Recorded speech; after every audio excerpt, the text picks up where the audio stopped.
नमस्कार, मेरा नाम है रिया शर्मा और आप देख रहे हैं टीवी 9 डिजिटल। महाशिवरात्रि का पर्व 26 फरवरी को पूरे देश में मनाया जाएगा। कहा जाता है कि इसी दिन भगवान शिव जी और पार्वती जी का शुभ विवाह हुआ था।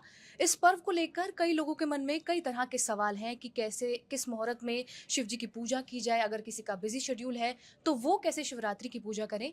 इन्हीं सभी तमाम सवालों के जवाब देने के लिए हमारे साथ मौजूद हैं पंडित जी प्रभाकर चक्रवर्ती शर्मा, जिन्होंने बीटेक एमटेक की पढ़ाई भी की है। इसके साथ साथ वो आध्यात्म के साथ बहुत ज़्यादा जुड़े हुए हैं। वो पहले इंग्लिश पंजाब राइटर हैं और इन्हीं बारों में हम जानेंगे उनसे कि उनका बैकग्राउंड क्या-क्या रहा है और महाशिवरात्रि के जुड़े जो भी सवाल है वो सब उनसे जानेंगे। सबसे पहले पंडित जी अपने बैकग्राउंड के बारे में बताइए कि आपने बीटेक, एमटेक की पढ़ाई की है।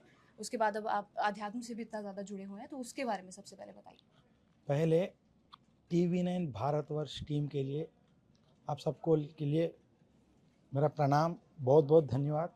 महाशिवरात्रि के पर्व दिन में शिवरात्रि क्या है, शिवरात्रि का वैभव क्या है, शिवरात्रि में आज के जो ज़माने में जो टेंशन्स में लोग जो जी रहे हैं उसमें शिवरात्रि को कब बनानी है, कैसे बनानी है, उसका तरीका क्या है, ये सारी चीज़ें जो जानकारी लेने के लिए ऐसे एक उत्तम कार्यक्रम आपने जो चुना है उसके लिए मैं अपने दिल से हृदय से टीवी 9 को जो है धन्यवाद देता हूँ।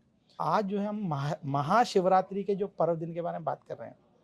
ये महाशिवरात्रि के लिए इस माहौल में जो भी चर्चा हो रही है उसके बारे में बताना मेरा पूर्व जन्म का सुकृत और ईश्वर का अनुग्रह मैं कर रहा हूँ। और जो भी इस कार्यक्रम में शिवरात्रि के बारे में अगर कुछ अच्छा सुना और उसके इसमें हमने जो चर्चा किया उस हिसाब से अगर उनने शिव जी की पूजा की तो हम सारे जन्म जो है धन्य है करके मैं मानूंगा।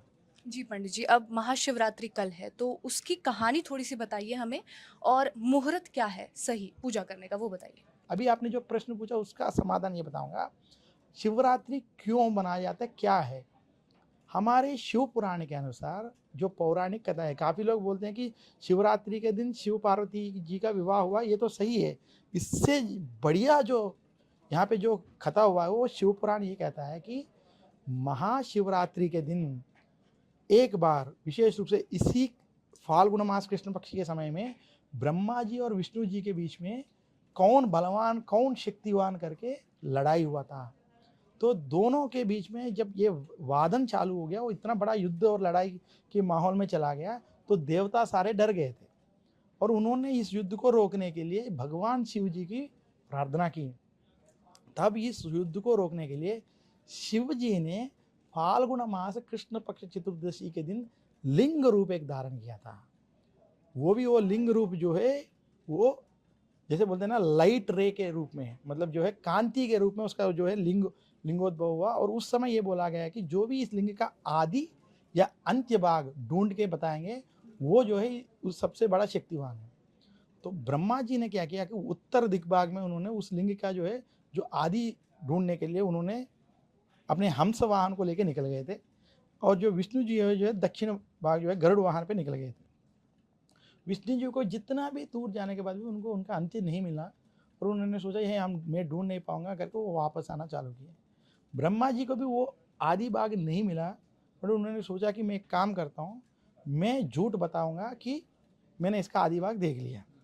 और वो वापस लौटते समय उसके लिए साक्षी के लिए उनको एक गौ माता मिला और एक केतकी पुष्प करके एक है, उसको उस केतकी पुष्प को जो है इन दोनों को बोला गया है कि मैं ये जब बोलूँगा कि शिव जी को इसका आदि देखा हूँ तो आप दोनों उसका साक्षी जो है बताना है।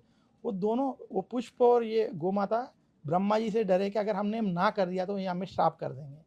ये दो चीज़ें उन्होंने सोच के वो लोग भी शिव जी के पास जाएंगे और शिव जी के पास जब ब्रह्मा जी ने जब बोला कि मैं इसकी आदि देखा हूँ तो केतकी पुष्प ने हाँ बोला और जो गोमाता है मुंह से हाँ बोल के पूछ से ना बोला है।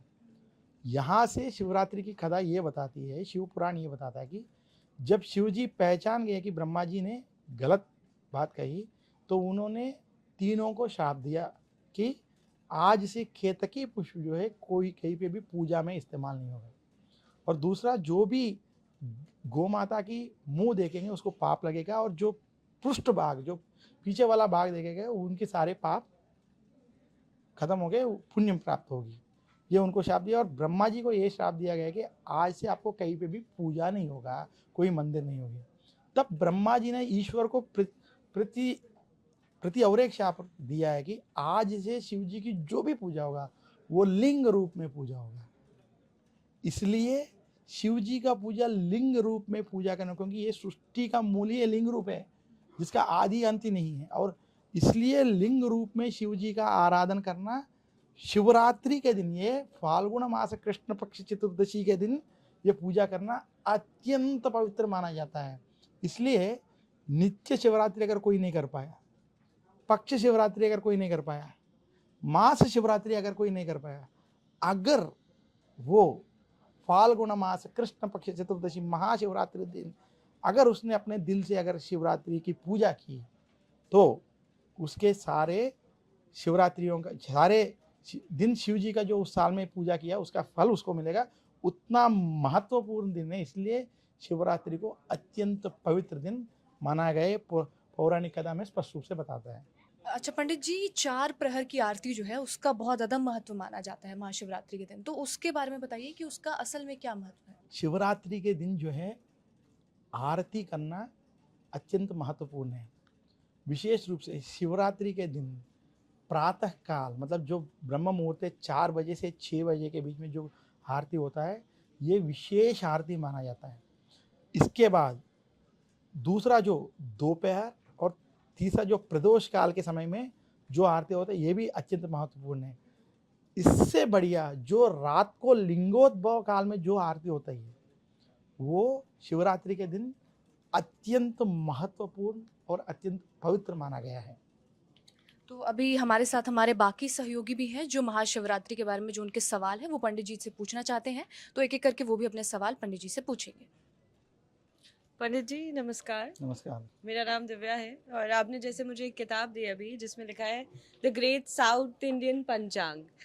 तो जैसा आपने अपने इंट्रोडक्शन में भी बताया कि आप साउथ इंडिया से हैं, तो सबसे पहले तो मैं आपसे ये सवाल पूछना चाहती हूँ कि साउथ इंडिया और नॉर्थ इंडिया, क्या इन दोनों के पंचांग अलग होते हैं? और दूसरी बात, क्योंकि हम शिवरात्रि पे बात कर रहे हैं, तो पूजा की विधि जिस तरीके से नॉर्थ इंडिया में पूजा होती है और साउथ इंडिया में पूजा होती है, आप उसके बारे में एक बार दर्शकों को बताएं। देखिए, पंचांग गणन में कोई भेदभाव नहीं है, साउथ हो नॉर्थ हो, बट साउथ और नॉर्थ के पंचांग में कुछ चीज़ों में अंतर है। उदाहरण जैसे मैं आपको बताता हूँ, दक्षिण भारत के गणनों में दक्षिण भारत में अमावास्या के दिन उस मास का जो है समाप्त होता है। जैसे माघ मास हमें शुक्ल पक्ष पाड्यमी से लेके अमावास्या तक जो है उसको माघ मास बोला जाता है, और उत्तर भारत के गणन में उसको पौर्णिमा के दिन जो है उस मास का खत्म होता है। अगर जैसे कि आपको माघ पूर्णिमा को माघ खत्म हो गया और माघ पूर्णिमा के बाद जो कृष्ण पक्ष पाड्यमी आ गया, वहाँ से फाल्गुन आ गया, बल्कि दक्षिण भारत में अभी भी माघ मास चल रहा है। एक तो ये फर्क है। दूसरा, थोड़ा जो चक्र बनाते हैं, चक्र में भी थोड़ा सा वो स्टाइल में थोड़ा सा भेदभाव है। मतलब उसमें ग्रह तो सेम है, उसमें जो है जो भी राशि वो भी जगह सही है, सब सही है। वो चक्र में जैसे कि सव्य अपसव्य करके चक्र में बताते हैं। दक्षिण भारत में सव्य चक्र बनाते हैं और उत्तर भारत में उसको अपसव्य में बनाते हैं। थोड़ा इसका फर्क है। बाकी गणनों में किसी चीज़ में कोई फर्क नहीं। इसलिए आपको आप देखा जाएगा तो जैसे कि माघ मास के चतुर्दशी, फाल्गुन मास के कृष्ण पक्ष चतुर्दशी, दोनों दिन, क्योंकि आपको जिस दिन दक्षिण भारत वाले बोलते हैं कि ये पूर्णिमा है, तो उत्तर भारत के गणन में भी वो भी पूर्णिमा रहता है, तो उसमें तो कोई फर्क नहीं है। गणन में कोई फर्क नहीं है।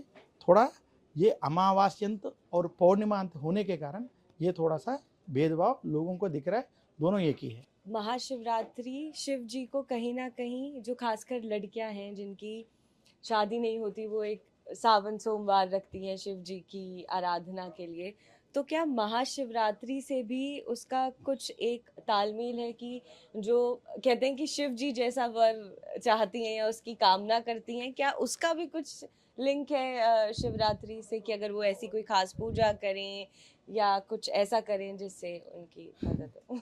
पार्वती ने शिवरात्रि के दिन शिव जी की पूजा करके ही शिव जी से पति पाया है। यह भी हमारा एक पौराणिक कथा है। जो भी कोई भी लड़की, जैसे आपने सवाल किया है कि अगर उनको शिव जी जैसे वर चाहिए तो शिवरात्रि का पूजा करने से उनको शिव जी जैसे वर मिलेगा। ये दो ही नहीं, जिसको कोई आरोग्य की समस्या है, अगर महामृत्युंजय मंत्र से अगर वो शिवरात्रि के दिन एक दिन पूजा की है तो उनके आरोग्य में सुधार आएगी। शिवरात्रि पे किस इस तरह से पूजा करें कि पूरा परिवार उसमें सम्मिलित हो जाए, खासतौर से लड़कियां? देखिए, शिवरात्रि के पूजा कब किस दौर पे करना है पहले हम ये समझ लें। देखिए, शिवरात्रि में 4 समय में पूजा पवित्र माना गया है। उसमें जैसे जैसे समय बदलता है उसका पवित्रता 2 गुना हो जाती रहती है, 2 गुना 10 गुना। वो पहला है शिवरात्रि में के दिन प्रातः काल सुबह 4 से 6 जो है ये पवित्र समय है।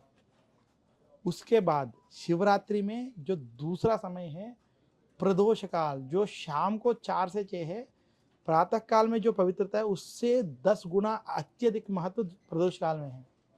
और तीसरा सबसे मुख्य काल जो है लिंगोद्भव काल है। लिंगोद्भव काल जो है जिस समय जो शिव जी ने लिंग रूप का धारण किया वो रात को 12 बजे का समय है। तो आज के नौजवान सबको मैं इतना बोलूँगा कि रात को 12 बजे तो आप घर पहुँच ही जाते हो। तो रात को अगर शिवरात्रि मतलब एक्चुअली शिवरात्रि का पूजा शिवरात्रि बोला, शिव सुबह नहीं बोला। तो शिव जी का पूजा रात्रि ही विशेष है। हमारे पुराणों में एक चीज़ बताते हैं कि विष्णु भगवान की पूजा प्रातः काल में किया जाना चाहिए, शिव जी का पूजा शाम और रात को करना चाहिए। तो इसलिए शिवरात्रि जो है जब रात को अगर आप लिंगोद्भव काल में पूजा करते हैं तो वो अत्यंत शुभदायक शुभ फल देने वाला पूजा है।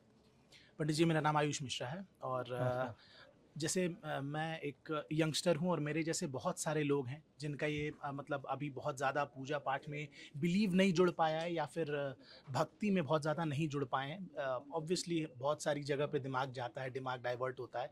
अगर मैं महाशिवरात्रि के पर्व पे शुरू करना चाहूँ, मतलब जैसे मैंने व्रत, जो लोग रहते हैं व्रत रहते हैं, व्रत रहने का एक रिवाज है। व्रत मैंने आज तक डेब्यू नहीं किया है व्रत की दुनिया में, मैं रखना चाहता हूँ। तो क्या आप मुझे एक बेसिक प्रोसेस बताएंगे कि कैसे मुझे रखना चाहिए व्रत और क्या सही तरीका हो सकता है शुरुआत करने का, अगर मैं महाशिवरात्रि से शुरुआत करना चाहता हूँ तो? शिवरात्रि में 2 चीज़ें महत्व बताया है, जागरण, उपवास। बहुत लोग सोचते हैं उपवास मतलब खाना छोड़ देना उपवास, ये बहुत गलत है। कुछ भी ना खाना उपवास नहीं है, उसे बोलते हैं निशमन। मतलब you are creating yourself bad. उपवास का मतलब है आप जब व्रत करते हो, जब उपवास मतलब उप आवास, मतलब आप जो है भगवान के पास आवास रहना। मतलब आप कोई भी काम कर रहे हो तो उसमें भगवान का नाम लेके आपके अंदर भगवान, आपके दिल दिमाग में भगवान रहना, ये उपवास, उसको बोलते हैं उप आवास। तो आप कोई भी व्रत कर रहे हो तो उस व्रत में ये देखिए कि मैं नित्य जो है शिव जी का मंत्र करूं, शिव जी का नाम स्मरण करूं और हर काम में शिव जी देखूं, हर बात में शिव जी देखूं। मेरा माता जी, मेरा अगर शादी हुआ तो वाइफ या बच्चे, हर चीज़ में, हर प्राणी में मैं शिव जी को देख पाऊँ, तो वो होता है असली व्रत। तो वैसा आप निष्ठा से अगर आप व्रत करेंगे तो वो आपके लिए शिवरात्रि में फ़ायदामंद होगा। जिसमें आप कोई भी काम कर रहे हो जी शिव जी का जय भोलेनाथ, ओम नमः शिवाय करके शिव जी का नाम स्मरण लेके आप काम करो तो वो आपके लिए सर्वश्रेष्ठ व्रत होगा। उसी व्रत में आप शिव जी को जो है पंचामृत से पूजा करना या कम से कम गंगा जल से पूजा करना, ये सारी चीज़ आप कर सकते हैं। और आपने अभी बताया कि शिवरात्रि इसीलिए बोला गया है क्योंकि रात में पूजा करनी चाहिए। तो अगर शिवरात्रि के दिन हम दिन में ना करके रात में पूजा करें तो वो ज़्यादा इफेक्टिव होगा, आपका मानना है? नहीं, मैं बता रहा हूँ, देखिए ये बहुत अच्छा सवाल है। पहले चीज़, शिवरात्रि में दिन में भी पूजा करना अच्छी बात है, उसमें कोई गलत नहीं है। बट दिन में जितना पूजा है उससे ज़्यादा महत्वपूर्ण समय है। मैं ये नहीं बोल रहा हूँ केवल रात को करो, आपके पास मौका है सुबह, प्रातः काल, विशेष रूप से प्रदोष काल और रात, तीनों करो। अगर आपके पास आज की दुनिया में अगर किसी भी कारण कोई, जैसे कि उद्योग में या जो भी है, कोई बुधवार के दिन आ रहा है, आप लोग जो है ऑफिस में है नहीं कर पा रहे हैं, तो उसमें कोई चिंता करने की जरूरत नहीं, क्योंकि रात्रि सबसे श्रेष्ठ होता है। तो आप सुबह करो ना करो, रात को अगर करेंगे तो आपको उसका फल मिलेगा।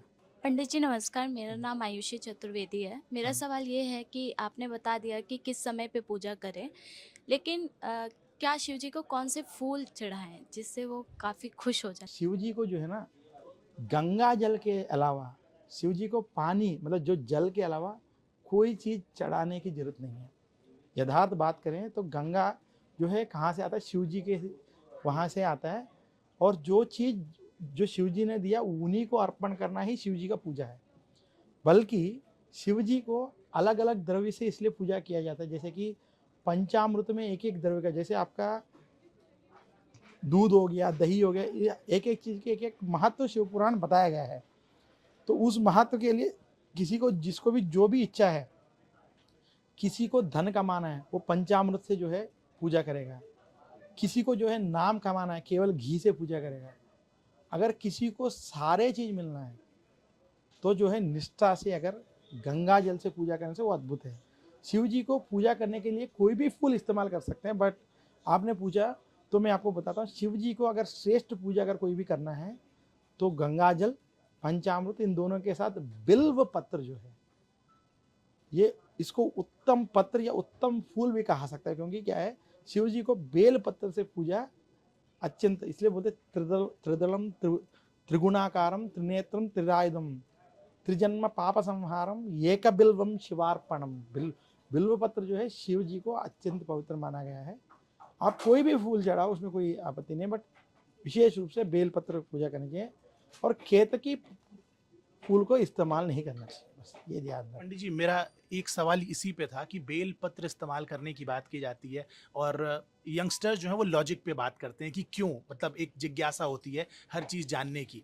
मेरा सवाल यही है कि वो ऐसा मैंने घर पे भी सुना है, मम्मी कहती हैं 3 पत्ते जो होते हैं बेल पत्र के, उनको 3 के ही पैर में चढ़ाना चाहिए, मतलब इसका क्या महत्व है? क्यों हम बेलपत्र चढ़ाते हैं और बेलपत्र 3 के ही पैर में क्यों चढ़ाते हैं, मतलब इसका क्या लॉजिक है इसके पीछे? देखिए, वो अभी जो मैं आपके जो श्लोक बताया, त्रिदलम त्रिगुणाकारम त्रिनेत्रम त्रियायुधम त्रिजन्म पाप सम, जैसे देखो क्या होता है कि पाप भी 3 तरीके होता है, गुण भी 3 तरीके होते हैं, सत्व रज तमो गुण, ये तीनों का रूप है वो त्रिदल।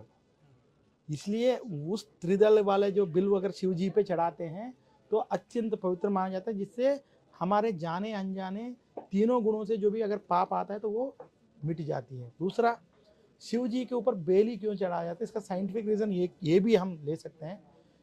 कहीं पे भी आप शिव जी मंदिर जाते हो, वहाँ पे सुबह से लेके शाम तक या रात तक जो है अभिषेक होता है। जैसे हमारे शास्त्र में बोला है कि विष्णु अलंकार प्रिय शिव अभिषेक प्रिय, मतलब भगवान विष्णु को आप अलंकार करने से वो बहुत कुछ हो जाता है। जैसे आप कृष्ण ले लो, राम ले लो, उनको जितना अलंकार करते हैं उतना मतलब वो उतने प्रिय हो जाते हैं। शिव जी जो है अभिषेक से प्रिय होते हैं, तो अभिषेक करते हैं, मतलब सुबह से शाम तक जब हम अभिषेक करते हैं तो पंचामृत या पानी जो भी है, इसलिए शिव जी जो शिवलिंग है एकदम गीला रहता है। बेल पत्र के पास वो गीलापन को हटाने का गुण है। ये एक साइंटिफिक रीजन के, जो कि आपने ये साइंटिफिक बोला, इसलिए मैं साइंटिफिक मामले में ये ऐसा बात कर रहा हूँ। तो इसलिए वो बेल पत्र जो है उसको जो है ये करके फिर वो शिवलिंग को जो है अपना नॉर्मल स्थिति में ला सकते हैं। इसलिए उसको साइंटिफिकली उसको ये अच्छा हमारे पूर्वजों ने बताया गया है। उसके अलावा इसके गुण के अलावा वो जो बेल जो है अत्यंत पवित्र वृक्षों में हमारे लिए अलग अशोक वृक्ष, एक एक चीज़ का एक एक ये है। जैसे हम लोग विष्णु भगवान की पूजा करते हैं तो जैसे द्वादशी व्रत रखते हैं तो उस समय आंवला का पेड़ से पूजा करते हैं, आंवला का कार्तिक मास में करते हैं। इसी तरह बेल का जो है शिव जी के लिए ये नियमित किया गया है। आखिर में पंडित जी बस ये सवाल शॉर्ट में कि 3 चीजें ऐसी जो महाशिवरात्रि में करनी चाहिए और 3 चीजें ऐसी जो नहीं करनी चाहिए, वो बता दीजिए। देखिए, महाशिवरात्रि के जी जो 3 चीज़ें करना है, पहला शिव जी का भक्ति श्रद्धा से पूजा करना चाहिए। मतलब वो पूजा चाहे आपके घर में करें, घर में करना सबसे श्रेष्ठ है, या कोई आसपास में मंदिर में करें, या कोई ज्योतिर्लिंग जैसे क्षेत्र में करें, या आप शिव जी का पूजा करना सबसे पहला है।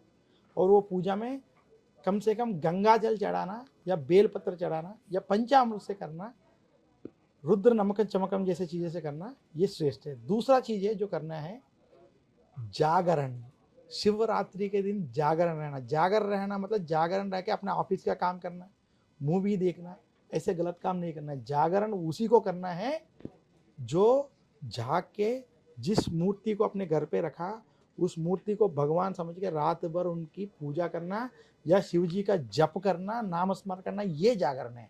या जागरण के नाम पे कोई भी गलत काम कर रहे हैं, वहाँ पुण्य कमाने छोड़ दो, आप उल्टा पाप कमाएंगे, ये थोड़ा आपको ध्यान रखना है। तीसरा काम है उपवास। उपवास मतलब मैं वापस बता रहा हूँ, खाना छोड़ देना उपवास नहीं है। उपवास को जो है उपवास कहते हैं।